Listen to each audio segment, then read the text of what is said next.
Ressort, le plaisir du confort. Telma, safidiko numéro 1 malagasy manolotra ho anao.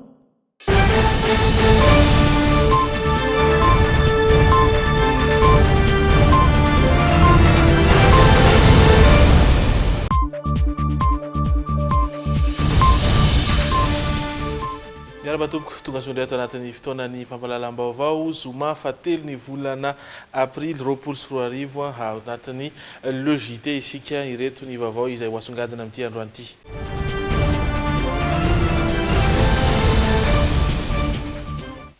Cas contact misa enina indray no voamarina fa mitondra ny tsimikaretina Covid-19 ho amin'ny androany. Mbola ireo olona izay nifanerasera tamin'ilay vahiny any aloha no nahitana azy ireo ny mpitondra teny avy amin'ny CCO ny professeur Vololotina Anta niakatra ho 10 araka izany nisan'ireo mitondra ny tsimikaretina coronavirus eto Madagasikara raha ny antontanisa voaray tamin'ny iray ora tolakandro teo. Vaovao izay fitiny Iaina Rabarsoa eo amin'ny sariny Kasambola manana. Ny tombo enina indray ireo olona mitondra ny Covid-19 araka ny taritra voaray avy eny amin'ny CCO anio tolakandro. Voamarina fa nifanerasera tamin'ilay teratany vahiny hatrany ireo tranga vaovao ireo, izany hoe cas contact. 520 izany no tranga voamarina fa mitondra ny tsimikaretina coronavirus amin'izao fotoana izao. Ny 350 amin'izy ireo dia ahitana soritra-retina. Ny 12 ambiny kosa no symptomatika na ireo izay ahitana ny soritra-retina ka ny 4 amin'izy ireo no somary voamafy. Ankehitriny zany dia ifantoka misimisy kokoa amin'ny atao fidinan'ny fotony. Fidinan'ny fotony eny amin'ilay toerana zany nahitana andreo le hoe lazaintsika moa hoe cas contact zany hoe ireo olona izay nifindranoilay tsimikaretina coronavirus satria nifanerasera zany akaika tamin'ireo le vahiny teratany vahiny izay efa mitondra andreo tsimikaretina ireo avy any amin'ny fireneny any. Efa misy fidinana ankehitriny zany eny tetezan'ny Bekiraro eny Isotry eny efa eny ireo tompon'andraikitra moa zany midiny fotony miezaka mijery zany manadiady mitady hoe iza daholo ireo olona nifampikasoka akaiky zany tamin'ilay cas contact le niteneninao teo ary tsy hijanona eny ihany zany fa efa misy koa zao ny any Tomasina ary hitatra izy io zany any amin'ilay toerana efa fantatra zany tamin'ny fanadiadiana natao hoe taiza le olona nipetraka iza daholo nifanerasera aminy nandeha taiza daholo. Manoloana ny vinavina izay navoakan'ny OMS ny amin'ny mety itombon'ireo marary ho roa tapitrisa kosa dia nanambara ny profesora Vololotina Anta fa tsy tokony ampisafiritaka antsika ny mahakasika izany. Ny fanarahana tsara ireo fepetra ihany izy no vahaolana tsara apetraka amin'izany. Mila mitandrina ihany tsika ary mila tony. Mila tontsika ary mila mitandrina eo amin'ny atao hoe fandraisana ny karazana zavatra toy ireny mba tsy sanatria safiritaka tsika sanatria vatom-potsika fa mila tony mandrakariva.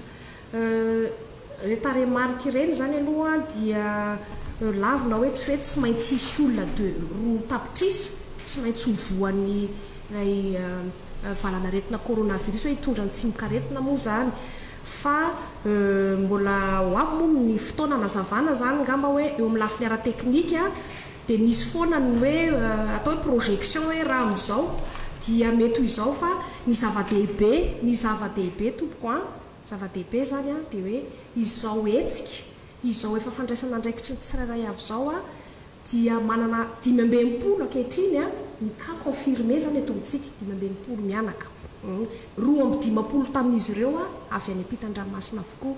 Ny ambiny zany dia le atsotsika hoe cas contact zany 320 isy. Izay no mahatonga antsika hoe miara-mientana isika rehetra anakana ny fiparitahan'ity coronavirus. Raha tsy ahivina dia miisa 12 ireo trangana Covid-19 vokatry ny fifampikasoana akaiky na cas contact hatreto. Olona isan'ireo tonga avy tany ivelany kosa ireo 250 ambiny. Mbola azo atao tsara ny misoroka izany mba tsy hanenika any Madagasikara ny Covid-19 raha manaraka ireo fepetra sy toromarika rehetra ny olona tsirairay. Mbola maro ireo izay mbola tsy mahafantatra tsara ny mahasamihafa ny atao hoe cas contact na ilay hoe fifaneraserana akaiky sy ny cas suspect ilay hoe tranga ahiahiny. Ity sary manaraka izay entin'ny Iaina Rabarsoa sy Kasambola manana ity no entina mitondra fanazavana misimisy kokoa mikasika izay. Ny tranga iny na cas suspect dia ireo olona rehetra mafana hoditra manana maripana mihoatra ny 40 degré Celsius na ihany koa miampy iray amin'ireto soritra retina ireto, goaka, tsontelo, marary tenda na sempotra ary nisy fifampikasoana akaiky tamina tranga voamarina.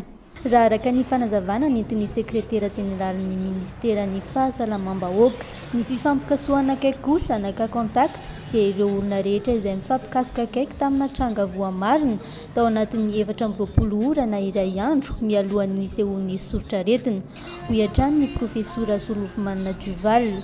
Anisan'izany ohatra ny mpianakavy, iray efitra na ihany koa nisy fifampikasoana mivantana tamina tranga voamarina, ohatra ny fanatrika tamin'ny elanelana latsaky ny 1 metatra nandritra ny 15 minitra mahery, nandritra ny ady hevitra, ny tositosy, finamanana akaiky, iray W na iray birao, ny fanila seza tao anaty fiara fitanterana nandritra ny fotoana maharitra, olona nitsabo, tranga voamarina, mpiasan'ny laboratoire mpikirakira na prélèvement biologique avy amin'ny tranga voamarina ary tsy nampiasa fitaovam-piarovana. Mitaky fahamelona sy fanajana ny fepetrefanapetraka dia ny tsy fivoahan'ny trano mihitsy ny tsy azona io cas contact io, satria voapirofo hatreto fa tsy hita soritra mivantana ety ivelany ny ankamaroan'ireo mitondra ny tsimikaretina. Hatreto dia miisa 13 ireo cas contact na fifampikasoana akaiky hita sy voatily amin'ireo 520 voamarina fa mitondra ny tsimikaretina coronavirus.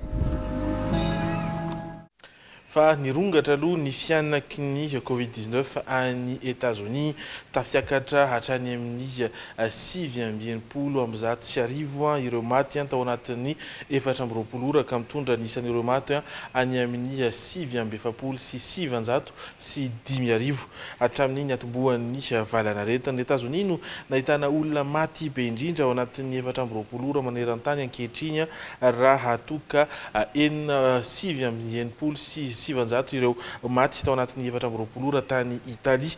Ny hatramin'izao kosa ary dia mahery ny 10,000 sy R1 sy R2 ireo izay tratra ny valanaretina ny coronavirus any États-Unis.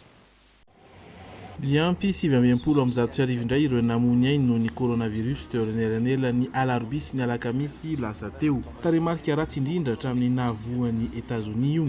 Tafiakatra 710 ireo namony ainy hatreto. États-Unis no nahitana olona maty be indrindra ao anatin'ny 420 ora maneran-tany ankehitriny raha toka 770 no maty tao anatin'ny 420 ora tany Italia. 304 sy 2 kosa no tratran'ny valanaretina izay ao New York, Chicago, Nouvelle-Orléans ary Montana no tena ahitana ny fohy be maro maty indrindra. Ny antso ny ponina hampiasa arovava amin'ny fotoana rehetra ny ben'ny tanànan'i New York, arovava izay tsy mbola ampy ho an'ny mpiasan'ny fahasalamana hatreto. Mbola Italia aloha no ahitana maty betsaka indrindra, mahery ny 703 sy R1, Espagne mahery ny R1, saingy maminavina fa hafatesan'olona rahetsy hatramin'ny 4 sy 2 eo ny fitondrana Amerikanina. Tsy ampy fitaovana ihany koa ireo Amerikanina amin'izao fotoana izao, haharitra 9 andro eo raha misy dia misy ny fitaovana hananan'i New York. Efa nampiasa ny fahefany manokana ny filoha Amerikanina nafanganana ny famokarana fitaovana fisefona artifisialy. Maro ireo nanakihana ny tsy nanaovan'ny filoha Amerikanina Donald Trump didy fampiboana any antoerana. Fa raha eo ny olona izay marary tsy azo tsinotsinavana koa ihany koa ireo olona izay sitrana efa maro ireo olona voan'ny coronavirus ary sitrana soamantsara maneran-tany. Anisan'izany ny teratany malagasy izay monina any ampitan-dranomasina aloha hatreto voan'ity arety mandoza ity izay fantatra fa sitrana samy nanana ny fomba ny atrehany izany sy na sitrana azy ireo olona ireo ka mamintina ny sary Sonia Andrenirina sy Doda Rajanjato. Na dia tsy mitsamy tompo aza ankehitriny ny isan'ireo olona voa sy maty ny coronavirus maneran-tany. Tsy vitsy ihany koa ireo olona sitrana. Hatreto aloha raha ny taremarika dia miisa iray tapitrisa ireo olona voa ny coronavirus maneran'ireo firenena 20. Any Frantsa, Italia, Espagne ary États-Unis no mbola mandripaka ity arety mandozy ity. Hatramin'izao dia mbola mitohy ny fikarohana ataon'ireo manam-pahaizana maneran-tany hitadiavana fanafody manasitrana tanteraka ny Covid-19 tahaka izany koa ny vaksiny fanevitra. Na izany aza, raha ny ao Frantsa aloha hatreto dia fantatra fa efa mahery ny 10 amin'izao fotoana izao ireo olona marary ny coronavirus ka sitrana soamantsara ary afaka nota tany an-tranony. Tsy vitsy ihany koa amin'izao fotoana ireo malagasy monina ny ampitan-dranomasina izay voan'ny coronavirus no efa sitrana soamantsara. isan'izany ilay renim-pianakaviana 30 taona sy ny zanany telo mianadahy monina ny Haute-Savoie any Frantsa. Tao an-trano ihany izy no nitsabo-tena sy nitoka-monina saingy niezaka nanaraka tamin'ny antsakany sy andavan'ireo toromarika rehetra nomen'ny mpitsabo. Nanentana ny rehetra tsy voky ny trano izy raha mbola azo atao. Eo ihany koa ny fanasana avy hatrany ireo akanjo avy nanaovana sy ny fanasana matetika ny tanana amin'ny ranon-tsavony. Isan'ireo sitrana soma tsara ihany koa ity iray mpianakaviana iray monina ny ivelany ity. Ray fanontaniana maromaro nanontany hoe inona ny fanafody noraisiko na ahafahako tafavoaka tamin'ilay coronavirus io. Ireto avy izy ireo tompoko. Naka ny vakinina toy ny fomba fankatsika anazy tany Madagasikara. Tsy teny ahako hoe firy na firy satria samy maka ny andraikiny na samy mandeha manontany ny dokotera fa tsy afaka hoe hanaonao foana akory amin'ny fangalana fanafody.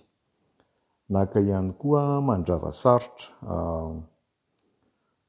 Ataoko hoe mety tsy atahorana loatra ngamba ny traitement mandrava sarotra fa si cuillère à soupe 3 fois par jour no noraisiko. Dia nanao hevoka ravitsara ary ihany koa nanisy ravitsara de goutte tao anaty tantely dia nohango isaky ny maraina. Ny any Kenya manokana izao dia fantatra ihany koa fa sitrana rehefa nivoaka ny hopitaly ireo olona roa narary ny coronavirus voalohany tany an-toerana. Natoka-monana nandritra ny 13 andro izy ireo ary nanaraka fitsaboana. Niverenana natao fitiliana ka tsy nahitana ny tsimok'aretina intsony. Tsy ahivina trany fa ny fijanonana ao an-trano no isan'ny miaro voalohany antsika amin'ny coronavirus. Mamerina tsy tapaka izany ireo mpitsabo sy tompon'andraikitra isan-tsokajiny satria nitombo hatrany ireo olona voan'ny coronavirus eto amintsika vokatry ny fifampikasoana tamin'ireo olona nitondra ny tsimok'aretina. Mbola nanamafy ny ministry ny atitany sady filohan'ny centre de commandement opérationnel Covid-19 androany maraina fa ny filoham-pirenena irery ihany no afaka mametraka sy manala ny atao hoe fihiboana. Nanaiky izany ny governoran'ny faritra Matsiatra Ambony ka nampiato aloha ny fanapahan-kevitra izay noraisiny nomaly mikasika ny fanokana monina ny fokotanin'ny antamponjina atsidika ihany fa ny eto Analamanga sy Tomasina voalohany sy Tomasina faharoa ihany aloha hatreto no mihiboka. So Rina hasika sambola manana. Omaly no namoaka ity filazana ity tao amin'ny page Facebook ny governoran'ny faritry Matsiatra Ambony. Fanapahan-kevitra noraisiny tamin'izany ny fanokana monina tanteraka ny fokotanina tamponjina. Anton'izay ny nahitana trangana coronavirus iray tao an-toerana. Androany anefa dia mbola nanamafy ny ministry ny atitany sady filohan'ny centre de commandement opérationnel Envato fa ny filoham-pirenena irery ihany no afaka mametraka sy manala ny fihiboana. Madagasikara manontolo no ao anatin'ny amiana ara-pahasalamana fa ny faritra Analamanga sy Tomasina voaloha ary faharoa irery ihany hatreto no voakasiky ny fihiboana. Niverina tamin'ny fanapahan-keviny noho izany governoran'ny faritry Matsiatra Ambony ka nampiato izay fanokana monina ny fokotanina ny tamponjina izay. Dia tsy maintsy miverina moa zany tsika anatin'ny fanapahan-kevitra dia miverina hoe misokatra zany ny fifamoivoizana eo anivon'ny fitaterana zany isaky ny faritra zany. Ohatsika eto zany dia manaraka an'izay zany tsika. Raha hoany ianao Aotsirabe zany tsika dia malalaka. Raha hoany Tsiolara dia malalaka. Fa kosa tsy maintsy mandray ny fepetra 2 metatra foana. Iny fepetra 2 metatra iny zany mila hajaina. Tena ho amafisina ny barrage sanitaire ary hiezaka zay hirenforcer ny fitaovana sy matériel mifandraika amin'izany. Satria eo zany no tena ahafahantsika mitazona ny tsy fifindran'ilay virus zany. Any zany no hoezahana maîtrisena zany ny situation. Na izany aza, tsara ny manamafy fa miatra manerana nosy ireo fepetra hafa no tanisain'ny filoham-pirenena, tahaka ny fampiatoana ny fampianarana, fanafoanana ireo hetsika sy fampisehoana ary fandrarana ny famorim-bahoaka rehetra. fa anisan'ireo manaraka akaiky ny fivoarana ny fiainam-pirenena ny sehatra fanaramaso ny fiainam-pirenena na ny sefafi narinika sy nanaraka akaiky ny mahakasika ny ady atao amin'ny coronavirus izy ireo ka namoaka fanambarana izay mitaky ny mangarahara amin'ny fandanim-bola sy ny loharam-bola amin'izany hitan'izy ireo koa ny elanelana misy eo amin'ny rafim-piarahamonina sy ny rafitra ara-pahasalamana fanampazavana entiny andro lalaina Andriamasy misy sarazavy-jatovo Tsapan'isy efafi na sehatra fanaramaso ny fiainam-pirenena ny fiariarian'ny antsana lalina ny lavahany rafitra ara-pahasalamana sy tsy manevitra ireo olona sahirana hatramin'ny diran'ny coronavirus eto amintsika no nankaty. Na misy aza ohatra ho tahirim-bola ho an'ny rariny na CSU sy ny antoka ho an'ny fahasalamana maneran-tany dia tsy hita ary toa mangina izy ireny amin'izao fotoana izao. Nefa didiny mampalala ny asa ataony ary mamoaka ny vinavinany manoloana ny toedrara ankehitriny araka ny fanambarana ataony sefafi. Nanaprofo izany ny fanambarany Transparency International eto Madagasikara voatsela fa misy ireo kolikoly anivon'ny tontolon'ny fahasalamana. Hita sotra ihany koa ny antsana teo amin'ireo manana sy ny tsy manana. Toy ny zava-nisy 9 Martsa ka naizaka zan'ireo manana nanangona ireo entana ilaina mandritry ny fihibohana. Tetsy ankilany dia tsy mba afaka hanao izany ireo tsy manana ka zary lasa mitady isan'andro ihany na dia nisy aza ny fanambarany filoham-pirenena ao amin'ny fihibohana noho ny fidirana tao anatiny hamehana ara-pahasalamana. Amin'izao fotoana izao aza dia fanoritana sy hibosesehana ireo fanampina ny sokajin'olona izay tena vomafy no fihibohana. Nanosy-kevitra ao amin'ny fitondram-panjakana ny sefafi mba hijery akaiky sahady ny mahakasika ireo sokajin'olona hafa izay sahirana ihany koa amin'izao fihibohana izao toy ny mpampianatra, mpivarotra, mpiasa-panjakana, tanora religiozy sy ny maro hafa. Eo koa ny tokony andraisana lesona amin'ny fampitombona ny teti-bola amin'ny fahasalamana ao anatin'ny teti-bolam-panjakana izay tokony asiana devitra mialoha. Mitaky ny fampanjakana mangarahara any mbarotonga rehetra na dia momba fandaniana faran'izay kely indrindra sy mahakasika ny loharanona zona volam-bahoaka nampiasain'ny fehezana ny krizy ihany koa ny sefafi. Anisan'ireo izay mitaky izay mangarahara izay ihany koa ny antoko HVM atao anatin'ny fampitambavao izay nataon'izy ireo manoloana izany. Mangataka mantsy izy ireo mba ho anatin'ny fanajana ny lalàna sy ny mangarahara tanteraka ny fitantanana ny volam-panjakana sy ireo loharam-bola hafa ampiasaina amin'izao vanim-potoana sarotra toy izao.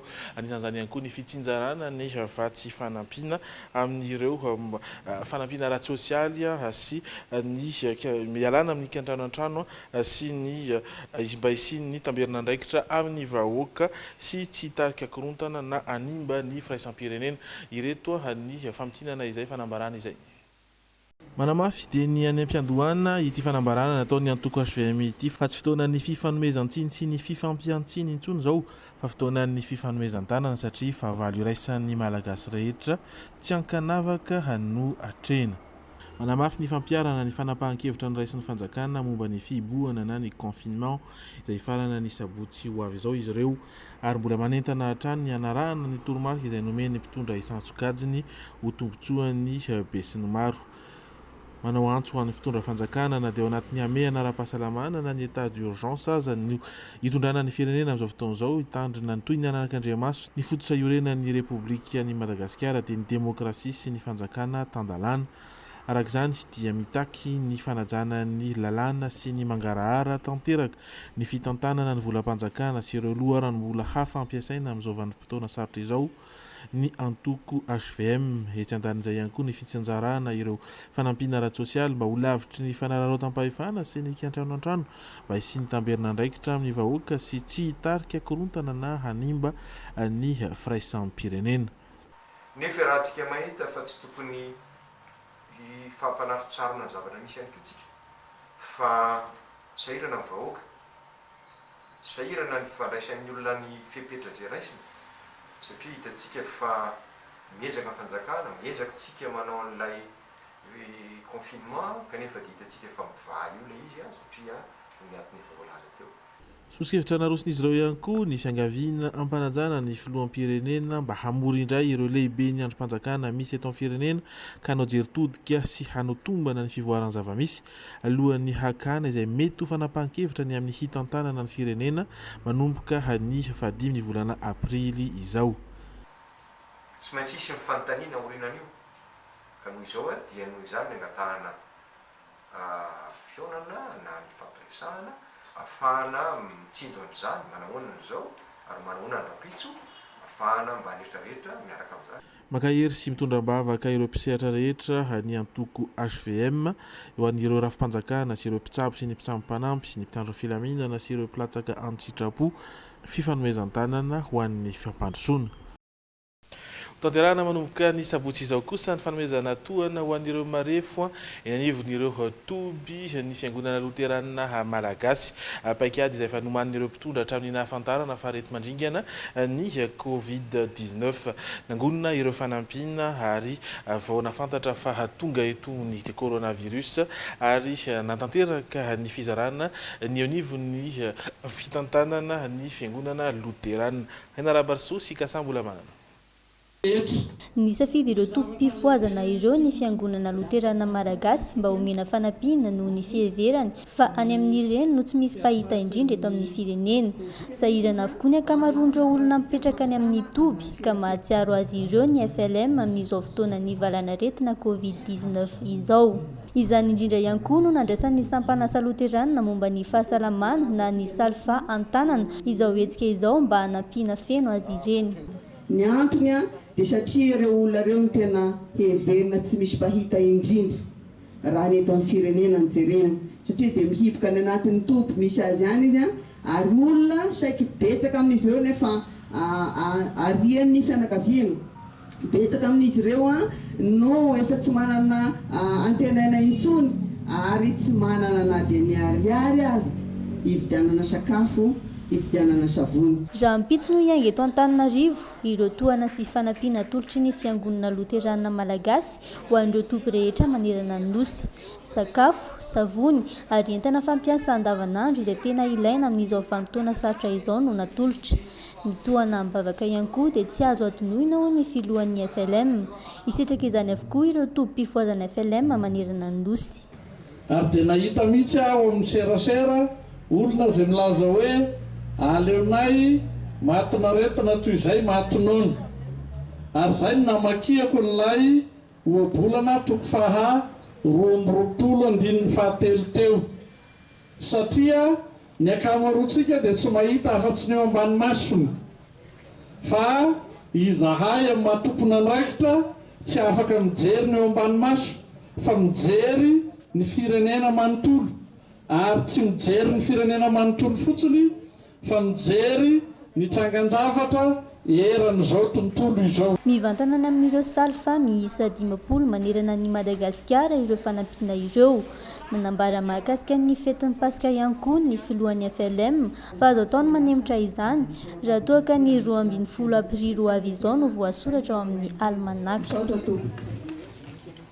Fa misy ihany koa ity fanadihadiana manokana nataon'ny Sonia Andrendrina sy Doda Razandrato ity mikasika ny fiatrian'ireo mponina eny amin'ny Toby Akamaso izay tantanin'ny Père Pedro izay fihiboana amin'izao izay hoarahantsika. Sahirana avokoa mantsy ireo akabeazan'ny fianakaviana monina eny antoerana ao ireo izay voatery mampiena ny vary arotsaka ao kosa ireo izay manararoatra mitady ny hoanina mandrapaviny amin'ny 12 ora atoandro izay tsy maintsy hodina ndao arahana ny fiampianana ireo mponina eny antoerana ao anatin'ity sary fanadihadiana ity.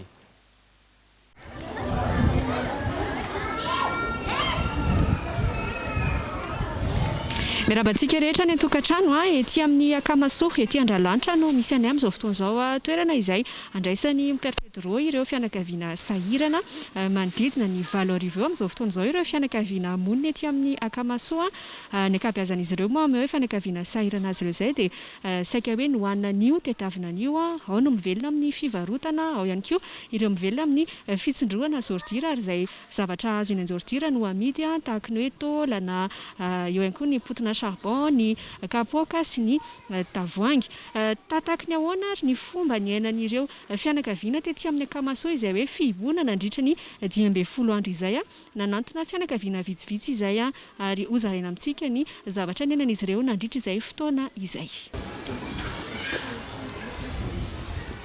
Izy no Perline monina ety amin'ny Akamaso ety Andralanitra. Faly mianadany zanany miaina anaty fahasaranana tanteraka izy ireo ankehitriny satria tsy afaka miasa noho ny fihiboany. Ny ankizy anefa tsy maintsy misakafo, hanerin'izy mivady ny mandeha mitsonga izay hitany an-tsaha na ihany koa maniaka.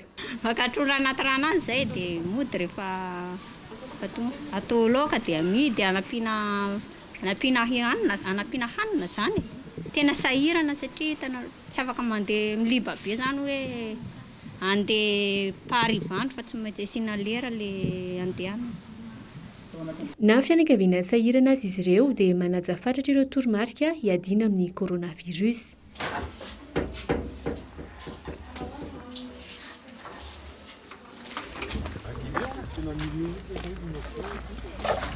Tsy lavitra fa eto akaikin'ny Akamasoa no misy ity fanariam-pako izay mampitaraina ny perpétro ity. Mamofona ary manempotra izay tsy izy mantsy ety toerana vokatra ireo fako mitoby ety ireo. Anisany fidiram-bola ho an'ny ankamaroan'ny tokantrano ety amin'ny Akamasoa ihany koa anefa izy io. Ny any Eme izao dia ny vola azony amin'ny potona charbon sy taolana ary kapoaka izay tsy poniny ety amin'ny fako no amidiny ataon'izy ireo sakafo. Mandeha akilafilafiny zany le zavatra amidy. Le saribao raha ohatra hoe mahazo ohatra hoe rice big dia iny zany ohatra ny hoe 5000 le rice big iny. Dia le taolana raha mahazo ohatra koa izay hoe rice big dia latsak'izay indray ohatra hoe 900. Emianak'izay ny ao an-trano tsy ampy anay mihitsy le izy satria le izy zany mora vidy. Mbola tsy nisy fanampiana mihitsy zany hatramin'izay nahatongavan'le valanaretina. Mbola tsisy. Nefa izay tena sahirana mafy ao anatin'ny tena fahasahiranana mihitsy izay raha tsy mivoaka zany izay mandeha mikaroka ny fako izay tena tsy mihinana izay makay.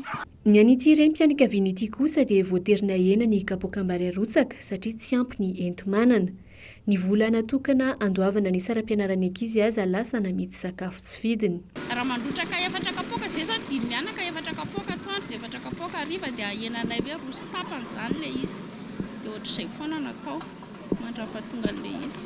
Fa le chocolat izay zany mba tena mangataka fa satria tena tsy hitany zanako izao mianatra any amin'ny école teknika any Nitisteo any météo tsy maintsy mbola tsy voalomo ny volana mars. Dia mianatra any amin'ny école any Mbomahitsy any amin'ny Bonsikisy any anankiroa. Dia ohatr'izay koa nefa zareo tsy anaiky mihitsy fa tsy maintsy ho takiny. Sahiran-tsaina amin'ny fitadiavana izay hoanina ny isa-tokantrano ety Andralanitra. Ireo ankizy kosa hatreto no mbola mihinana amin'ny kantine isaky ny 2 andro amin'izao tsy fianarana izao.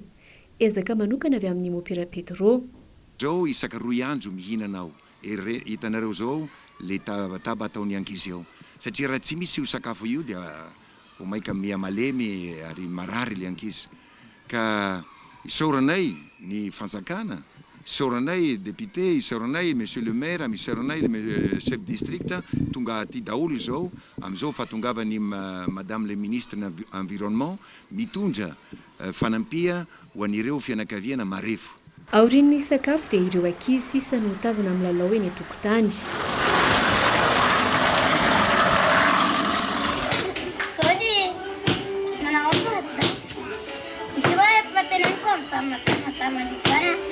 Araka ny fanazavana ity mpiambina ny tanàna ity dia efa misy ny rindran-damina napetraka Mopera ety an-toerana mandritra izao fihibohana izao. Efa amin'ny 2 ora atoandro zao saika tsy tazana misy olona firy ety ivelan'ny tokotany misy lamina manokana efa apetraka Mopera ve hoe amin'ny fanaraha-masony olona hoe mba hodany hatrany avy rehefa hoe mipaika izay amin'ny 12 ora izay. Misy lamina napetraka Mopera mihitsy ny amin'izay rehefa mipaika ny amin'ny 12 dia samy mody any an-trano any daholo ny tsirairay dia sady efa misy komitina efa tompona andraikitra amin'izay koa zany amin'ny tanàna tony. Tonga ny anatitra fanampiana ho an'ireo fianakaviana sahirana tetỳ amin'ny Akamasoa androany ny minisitry ny tontolo iainana notrony ireo manam-pahefana ety an-toerana. Araka ny nambarany ben'ny tanàna Ambohimangakely dia amin'ny herinandro avy io ireo mpitantana ny komina Ambohimangakely no hizara fanampiana ety amin'ny Akamasoa sy manerana ireo fokontany 12 mandrafitra azy. Efa napetraka daholo ny planina rehetrarehetra na amin'le varomora na le amin'le fitsinjovana na le amin'le vary izay amen'ny ministère ny commerce dia izay no nahatonga anay telo miakatra tetỳ androany.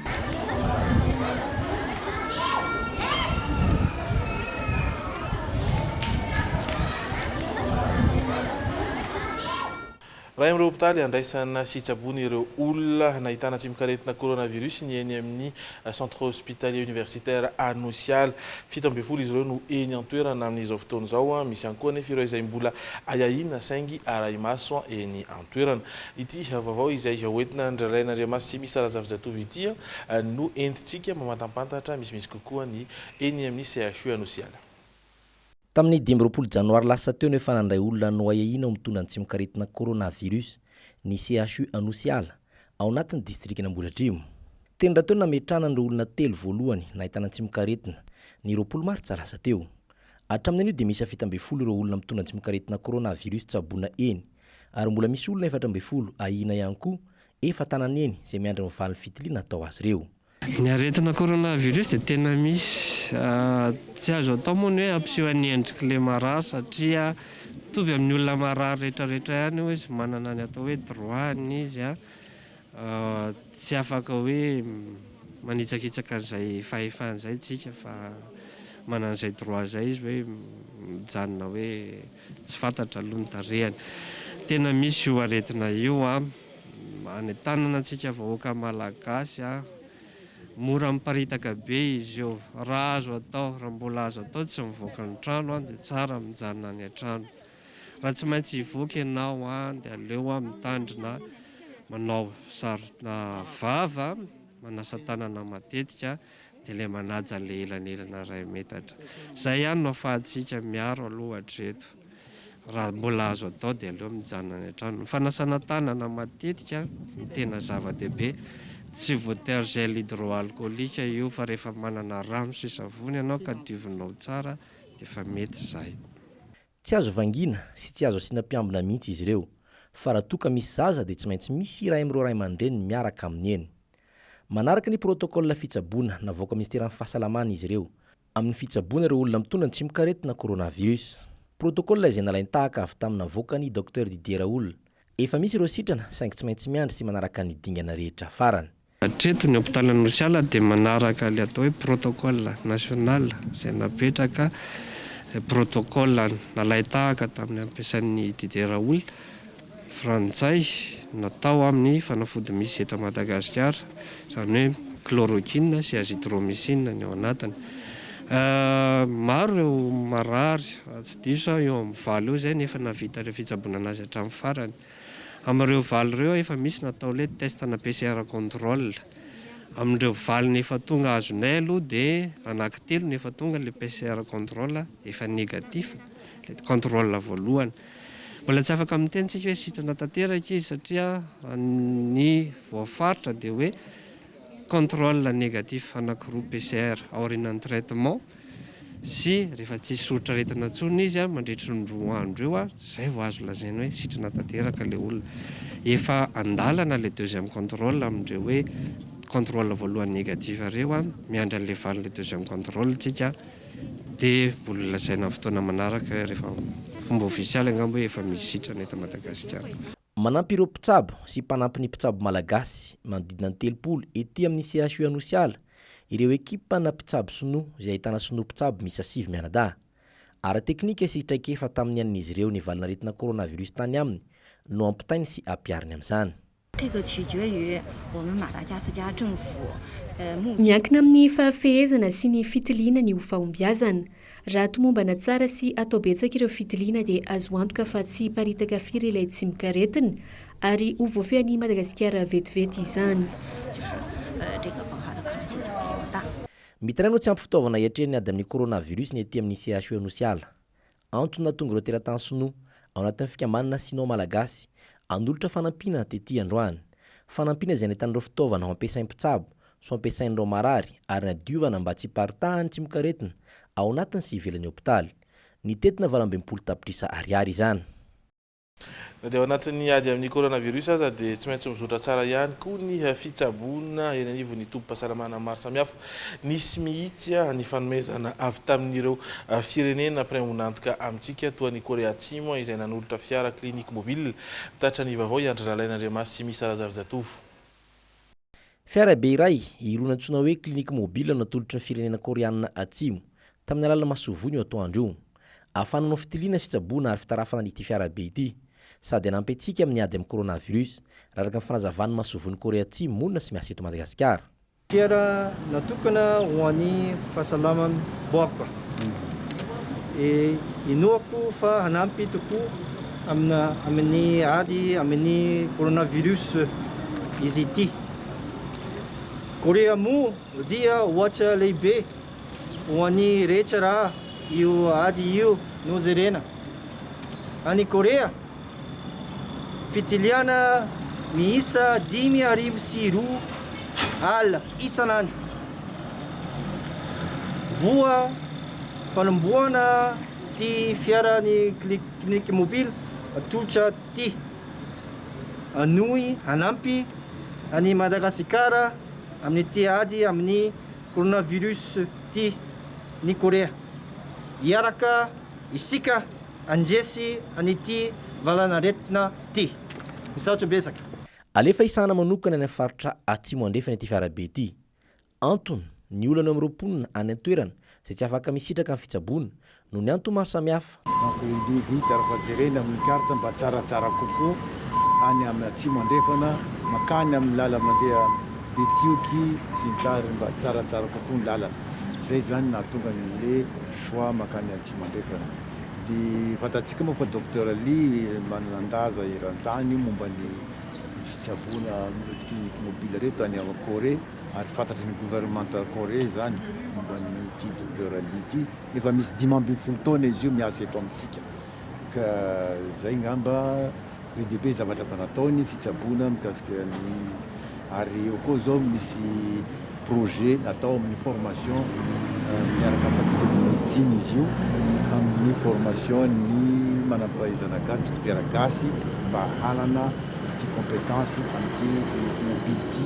Ankoatra dia nahazo fitaovana entina didina, entina patoriana sy kojakoja ilaina amin'ny fitsaboana ireo vehivavy sy ireo vehivavy hiteraka ao amin'ny maternité be felan-tanana. Misy ihany koa ireo fitaovana iarovan-tena amin'ny Covid. Avy amin'ny UNFPA avokoa ireo. Ary resarerany koa no entina mamarana ny logité amin'ity takarivo ity raha pitso no iaonantsika ho an'ny fotoanany fampalalam-baovao hafa indray mbola mitoky io samfandarana eto amin'ny Dremina aza misaraka aminay mametraka amin'ny veloma mandra-pitafy indray. Telma safidyko numéro 1 malagasy nanotra ho anao teo.